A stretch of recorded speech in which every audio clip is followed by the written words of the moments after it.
The night was quiet at the Earth Space Observatory, but inside the control room, alarms started blinking. A young technician named Amir looked up from his screen, confused. A signal had just appeared short, repeating and strange. It wasn't coming from deep space or another satellite. It was coming from the moon, not just anywhere on the moon, but from its dark side, the side always hidden from Earth. Amir called his supervisor, and soon the entire control room was awake.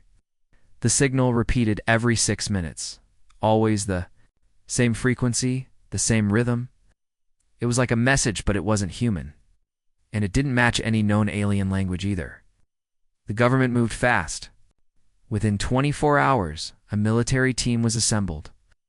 Captain Rami, a calm and smart officer, was chosen to lead. His team included Liera, an AI specialist with a sharp mind, and 2 engineers, Jonah and Mira, both experts in deep space tech. The mission was clear but secret. Go to the moon, land near the signal source, investigate, and report back. This is just a scan mission, they were told. No contact, no risks.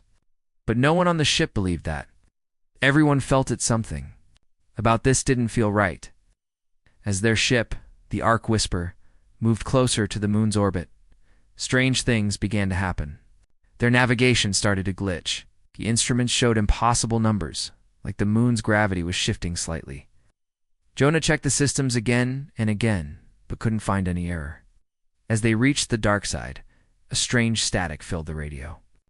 Liora tried to clean the signal, but the closer they got, the worse it became. Then, suddenly, their radar went blank. All signals from the moon were blocked like something was jamming them. Captain Rami ordered manual control. The crew switched 2 basic systems and began a slow descent.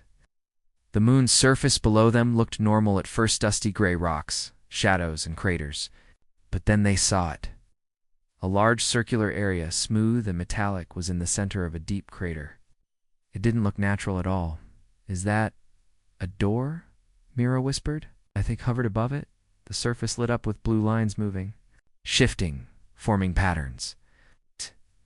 Then, without warning, the surface opened. A glowing tunnel appeared underneath them. Before Rami could decide what to do, the ship shook hard. A magnetic force pulled them down, fast and powerful. Everyone screamed. The ship spun as if gravity had changed direction. Lights flickered. Systems failed. Then silence. The ship stopped. Moving, the crew was still alive, but they were no longer on the surface. Outside their window, there was no sunlight, only a deep, dark chamber made of black metal and strange symbols glowing faintly. They were inside something. Inside the moon, the crew looked at each other. No one spoke. The moon wasn't just rock. It wasn't just a satellite. It was hiding something massive and ancient. Captain Rami stood up and said, "Get your suits. We're going outside." His voice was calm, but his eyes were full of fear. The ship's scanners were dead, but they all felt it. They weren't alone. And whatever had pulled them in was still watching. The crew moved slowly through the airlock, their suits sealing. With soft clicks, the silence outside the ship was heavy, like the air itself was holding its breath. Captain Rami led the way, stepping onto the strange metal floor of the chamber. It wasn't like anything they'd seen before. The ground beneath their boots didn't echo, didn't creak. It absorbed sound like a sponge. All around them were walls curving upward, covered in glowing lines and shifting patterns. It was as if the entire place was alive, breathing in slow motion. Liara scanned the symbols with her wrist device. "These aren't just decorations," she said. "They're instructions. Some kind of warning." The crew moved forward, passing strange machines that looked like giant frozen insect stall, spiked and silent. The air was cold, but not completely dead. Mira reached out to touch one of the walls, and it pulsed under her hand like it had a heartbeat. She pulled back quickly, her face pale. "This place, it's watching us," she whispered. They reached a wide corridor that stretched deep into the moon's inner structure. The signal they had been tracking was stronger here, louder and sharper. But something else was in the signal now A second sound, like a voice, deep and broken. Jonah tried to boost the audio. The voice was speaking words, but not in any known language. Still, the crew felt like they could almost understand it. It sounded like pain. Or warning. At the end of the corridor was a massive door. Unlike the rest of the chamber, this one was heavy and covered in thick chains. Real ones, not digital locks or lasers, but metal chains etched with symbols. They were glowing red, faintly pulsing like they were holding something back. Lyra stepped closer and aimed her scanner. The chains weren't just decoration, they were active. Energy moved through them, keeping the door sealed. She decoded a line of alien text, her face turned pale. She read out loud, "Do not open, do not wake them." Suddenly, a sharp scream cut through the crew's radios. It was Jonah. They all turned, but he was gone. One moment he was standing next to them, the next he had vanished. His helmet light was still visible a few meters away, lying on the ground. No trace of him. Blood, no drag marks, just silence. Jonah, respond. Rami shouted, but there was nothing. Only static. Then something moved in the shadows. It was fast for any human eye. Mira fired her shoulder light into the dark, but there was nothing there. It's just empty corridor. Lyra's scanner went wild, detecting movement in every direction, but the radar showed nothing. It was like the moon was playing with their senses. Rami ordered everyone back to the ship, but when they turned to leave, the hallway was gone. The path they had walked just minutes ago was no longer there. Instead, a new passage had opened, leading deeper into the moon's core. The walls shifted behind them, slowly closing the way back. Now, they had no choice. Whatever this place was, it had already decided they were not going to leave, not until they found the truth, and maybe not even then. The new corridor felt colder as they moved deeper. Their suit heaters struggled, and their helmet lights barely cut through the thick darkness. The walls pulsed gently with dim light, showing strange carvings, images of creatures not from any known species. Some looked like monsters with too many eyes. Others looked like shadows with sharp teeth. Captain Rami didn't say a word. He just kept walking, hand on his weapon, eyes scanning every corner. The air felt thicker now, like something old was breathing just beyond the walls. After 30 minutes of slow walking, they entered a giant hall. It was shaped like a circle, with tall black pillars surrounding them. In the center of the room was a large round table made of dark stone. On top of it were glowing blue panels and a cracked hologram screen showing ancient star maps. Lyra stepped forward and activated the interface. It came to life, showing symbols, maps, and one massive structure at the center, the moon. But the map didn't call it moon. It called it Zarka, containment level 7. Mira read a second line, prison code activated. All movement logged. Status, unstable. Rami frowned. This place, it's not just a building, it's a prison. Lyra nodded slowly. And it wasn't made by humans. This was built by something much older. Something that could trap beings powerful enough to destroy planets. Then she tapped another panel, and the hologram zoomed in on the structure they were standing in. Below them were 7 locked levels each. Deeper, each darker.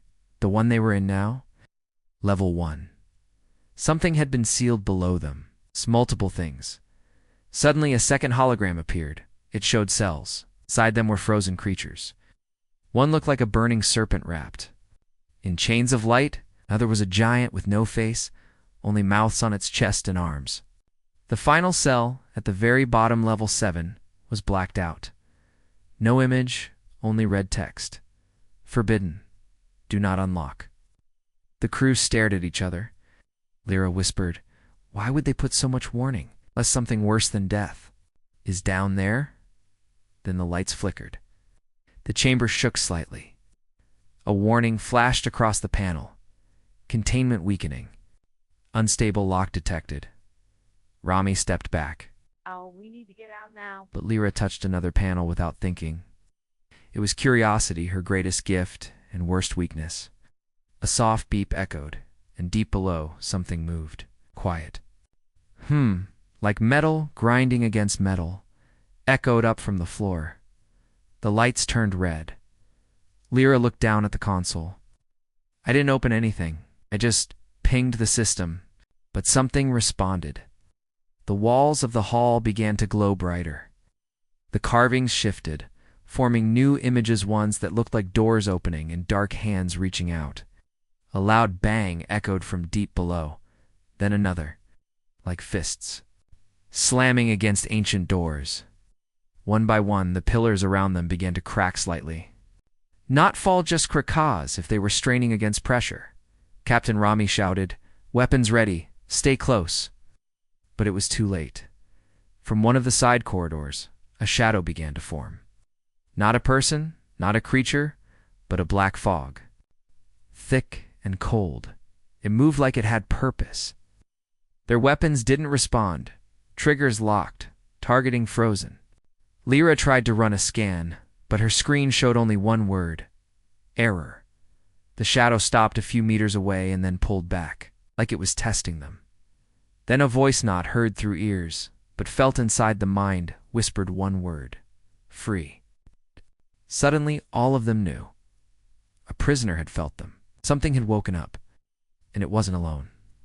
Captain Rami grabbed Lorraine's arm and pulled her back as the black fog slowly faded into the corridor. The voice had stopped, but the silence it left behind was worse. It wasn't just quiet, it was heavy, like sound itself had been stolen. Rami gave hand signals, and the crew moved quickly back toward the central hallway, staying close. Every step felt longer than the last. The walls around them had changed again. The glowing symbols now looked like eyes open, watching, shifting. Mira whispered, "This place is changing. It's alive." No one disagreed. It reached another chamber, smaller, circular, with a single glass tube in the center. Inside was a figure, humanoid, tall and still. Its body was wrapped in dark, silver armor that looked ancient and cracked. Symbols glowed faintly along its limbs. Its head was bowed, arms locked in chains made of light. Lyra moved closer, her scanner trembling in her hand. There's brain activity. It's alive. But it's asleep. A screen next to the tube lit up with strange text. The translation appeared slowly. Cthulhu, Class Omega Entity, Psychic Hostility, Locked for Planetary War Crimes. The words hit hard. Mira shook her head. War crimes? What kind of crimes? Rami stepped beside the tube, looking at the figure. What did this thing do to get locked inside the moon? Before anyone could answer, the glass tube hissed, then cracked, then shattered. The sound was sharp and deep, echoing through the room. The being inside didn't fall. It floated. Slowly. Rising, arms still chained, eyes still closed. The chains sparked, as if trying to hold it in place. But they were weakening. Then its eyes opened, pure white. No pupils, no gloge. Just empty white. And instantly, the crew felt it in their heads. Not pain, but pressure. Like memories being searched, minds being scanned. They dropped to their knees, gasping. Visions flashed in their heads, Zalian worlds on fire. Fleets of ships destroyed by a wave of thought, creatures screaming in terror. It wasn't just history, it was his memory, and they were inside it. Then the pressure stopped. The being floated down, landing gently on the metal floor. It looked at them not with hate, but with deep sadness. And then it spoke, not with a mouth, but directly into their thoughts. I was a soldier, a weapon. They feared what I knew, so they buried me. Rami struggled to stand. You destroyed planets, he said. You killed billions. Cthulhu replied, because I was made to, then left to rot. I remember who built this place, and I remember Earth. That last word stopped them. Earth, Lara said, confused. You know Earth? Cathal turned toward her slowly. I was there, long ago. Before your species walked upright, the crew felt a chill. He wasn't. Just some alien. He had been part of Earth's forgotten history. Suddenly, the chamber lights turned red again. A new warning appeared on the wall screen. Level 2 locks failing. Multiple entities reactivating. Gotha looked at the screen and said softly, "They are waking. We have minutes, maybe less." Rami raised his weapon. "Then help us stop them, or we put you back." Cthulhu didn't move. "If I go back, the others will rise without resistance. I can stop them, but I need access to the core. To open the beacon." Lara's eyes widened. "The beacon? What does it do?" Cthulhu looked at her.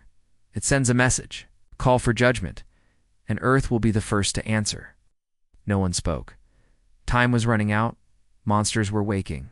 They had to decide: trust a prisoner from the stars, or fight alone against something they didn't even understand. The crew stood frozen, their minds spinning with fear and doubt. Cthulhu waited silently, like he could hear every thought echoing in their heads. Captain Rami lowered his weapon slowly, not in trust, but in desperation. Yes. He said, "We shut everything down, even if it kills us all." Cthulhu nodded once. Fair. The group moved fast, following the floating prisoner through a long curved tunnel that hadn't existed minutes ago. The walls opened on their own, responding to Cathel's presence. Lyra whispered to Mira, "He's not just powerful." This whole place was designed around him. Cthulhu didn't respond. He was focused, eyes glowing slightly brighter as they moved deeper into the moon's core. The path led them to a new chamber, larger than the others, glowing with red and gold. Light. In the center was a massive sphere, hovering midair, covered in spinning rings and alien script. This was the beacon, pulsed like a beating heart, silent for now, but waiting to awaken. Cthulhu moved to a control pillar and placed his hand on it. The sphere responded instantly. Light sparked across the rings and strange energy pulsed. Through the floor, suddenly a loud clang echoed from behind them. Mira spun around, weapon ready. A second door had opened. From it, 3 massive figures stepped forward. Unlike Cthulhu, these were not calm or silent. They were wrapped in black armor, taller than any human, and their eyes burned with red light. Their chains were already broken. They didn't float. They stomped forward like tanks. One of them let out a low growl that shook the walls. This scanner lit up. Entities class Omega X. Confirmed hostile. Cthulhu stepped forward. "We're warned," he said to the other prisoners. "Return to stasis." The lead creature answered with a roar that slammed into their minds like a hammer. The crew fell to their knees, heads pounding. Cthulhu stood firm. He raised one hand, and a ripple of energy exploded outward. The room trembled. One of the enemy creatures was thrown across the chamber, slamming into a wall so hard the metal bent inward. The other 2 charged. Captain Rami and Mira opened fire, but their bullets turned to dust midair. "We're useless," Mira shouted. Lyra pulled herself up, ran to the beacon's interface, and started scanning fast. "We can boost the core shield using this system, but it needs a voice command from a prison officer," Rami shouted. "We don't have one." Cthulhu turned to them, eyes flashing. I was their prisoner. That gives me control." He spoke one sharp word in a language older than Earth. The floor lit up with symbols. A pulse shot outward, hitting the 2 remaining creatures. They froze, locked in place by glowing chains of light, but the effect was temporary. One of them broke free with a loud crack. Cthulhu rushed forward, slamming his arm into the creature's chest. A shockwave burst through the room, and both were thrown back. Cthulhu fell hard, his body flickering. His armor was cracked. He was bleeding silver light. "Can't hold them all," he said. "You must activate the beacon. Now." Lyra hesitated, "But it will send a signal to Earth." Cthulhu looked at her, weak but clear. "It must. Your planet must prepare. This prison will not hold much longer." Behind them, the beacon was glowing bright, ready to launch its signal across the galaxy. But activating it meant alerting forces Earth didn't even know existed. Rami looked at his team. "We send the signal, or we die here, and Earth dies later." He gave Lyra a nod. She pressed the command. The beacon lit up, firing a narrow beam straight through the moon's surface, toward space and toward Earth. On Earth, skies shimmered for a second. All satellites blinked. Every deep space radar caught the pulse. Something ancient had spoken. and the whole galaxy would soon listen. But inside the moon, the fight wasn't over. The other prisoners were still waking, and the worst one hadn't shown itself yet. The moon trembled as the beacon's energy spread through its ancient core. Dust fell from the ceiling, and far-off echoes of deep metal groans moved through the walls like thunder underwater. The light from the beacon was now pulsing, steady, loud, alive. But this light didn't bring peace.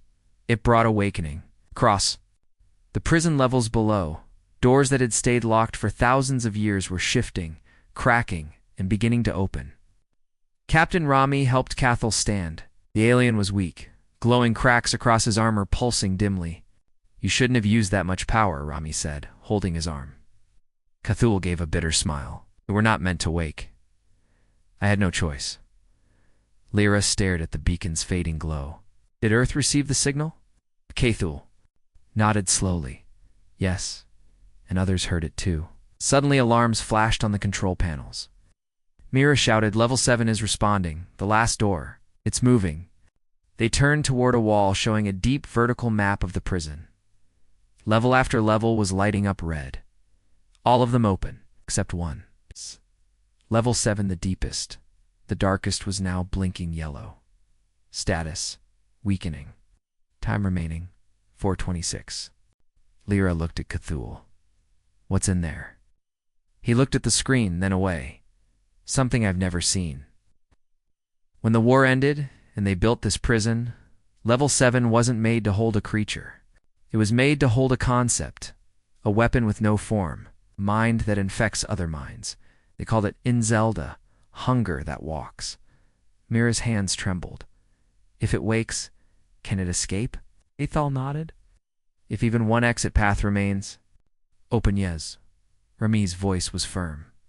"Then we close the whole thing, shut down the power, collapse the system, destroy the moon if we have to." Cathal turned to him. "Then none of us leave. Not me, not you." The silence in the room was deep. Each of them knew this was the final choice. Either sacrifice themselves now, or risk letting something loose that could eat Earth from the inside out. Lyra took a breath. "There's a shutdown protocol in the core, but it has to be activated manually from the center of the control ring. Someone has to go in and trigger it." Rami stepped forward. "I'll do it." "No," Cathal said. "You wouldn't survive the psychic backlash. It's only someone with mental shielding can enter." He looked at Lyra. "You." Lyra stared at him, then the control ring. She nodded slowly. "All right, I'll go." Yes. As she walked toward the platform, the walls began to shake harder. Red lights turned to orange. Countdown now showed 0:58. Lyra entered the control ring. Her mind filled with whispers, soft, tempting, hungry. But she focused on one image: Earth, her home. She pressed her palm against the final switch. The system asked for a confirmation. Her voice shook, but she said it. Shut it down. The moon screamed. Energy exploded through the prison. Every level began to collapse inward, sealing, crushing, locking. Creatures still waking were dragged back into darkness. Even Level 7, just seconds from opening, was sealed by blinding white light. The beacon shattered. The prison roared. Then silence. On Earth, people looked to the night sky. For the first time in history, the moon flickered. Bright. Not loud. Just a moment like it blinked. Back inside, the dust began to settle. Captain Rami opened his eyes. He was still alive. Mira was coughing. Cathal was on one knee, exhausted, and Lara was gone. Her suit lay empty at the center of the ring. No damage, no signs of struggle, just gone. Cathal stood slowly. She was taken into the seal. Her mind was stronger than we knew. Rami clenched his fists. Will she come back? Cathal shook his head. She is now part of the lock. As long as the prison remains, she keeps it closed. The crew climbed back to their ship. The moon's surface was quiet once again, but something had changed. Earth had seen the signal. Powers across the stars had seen it too. And in a deep place between worlds, something ancient whispered, "I will wait." The return to Earth was silent. The Ark Whisper floated through space like a ghost, its lights dim, its crew broken and quiet. Captain Rami stared through the window, watching the moon fade behind them. It looked normal again, dead, peaceful. But he knew better now. That was no moon. It was a prison, barely holding something terrible beneath its surface. And Lyra, she was now part of that lock. Her mind fused with the very walls of the prison to keep it shut forever. Myra sat in the back of the ship, holding Lyra's helmet. It was the only piece they had left of her. No blood, no damage, just empty. She whispered, "She saved all of us." No one replied. There were no words strong enough. When they landed, at Earth Command, no one clapped or cheered. The mission was still classified. They were taken to a deep bunker where top-level scientists and generals waited. Rami gave his report. He spoke slowly, carefully. He told them about the signal, the hollow moon, the prison, the creatures, and finally, about the beacon. But he left out the worst part. He didn't tell them what was on level 7. Some truths were better left buried. The generals listened. Some looked frightened, others doubtful. One of them, an older man with cold eyes, asked a strange question. Did anything escape? Rami paused, then said no. We shut everything down. Nothing got out. The man leaned back. Good for now. Over the next few weeks, Earth changed. Not in ways most people noticed, but the sky felt heavier. Some astronomers reported odd readings. Gravity around the moon shifted slightly, like it was breathing. Satellite systems glitched once a day at the same exact time. And most disturbing of all, every deep space signal array picked up a faint sound every night at midnight. A hum, low, constant, impossible to trace. Cthulhu, now a silent guest of Earth Command, sat alone in a locked underground chamber. He never tried to escape. He never spoke unless spoken to. He simply sat, waiting, watching. When asked what he was waiting for, he gave only one answer. The next signal. No one knew what that meant, but Rami had a feeling. One evening, Mira came to Rami's home. She looked pale. In her hand was a data chip. This came from Lyra's suit, she said. Before she vanished, the AI recorded her last thoughts. They plugged it into the console. Static filled the screen. Then Lyra's voice came through, soft, calm, and focused. If you're hearing this, it means I made the choice. I'm part of the lock now, but you need to know something. The prison. It's not from this galaxy. It was placed here, hidden here, because Earth was considered safe, too young, too weak to be a threat. But something changed. The prison started to react. And the beacon wasn't just a call for help. It was a call for balance. Other forces, watching from far away, will now come. Not to fight, but to judge. Her voice cracked slightly. There are more prisons, some not yet open, some already fallen. Earth is on the list now. They'll come looking for Cthulhu, for the creatures, and maybe for us. The message ended. Rami sat back slowly. Mira stared at the screen. What do we do? She asked. Rama's eyes didn't leave the black window behind her. Stars looked closer now, like they were listening. He answered quietly, we prepare. Far above them, on the surface of the moon, a small section of the dark side shimmered, barely visible. A faint, ghostly light pulsed once, twice, and then went still. Inside the prison, in the deepest sealed level, mind with no face and no form whispered into the void. Earth looked back. Good.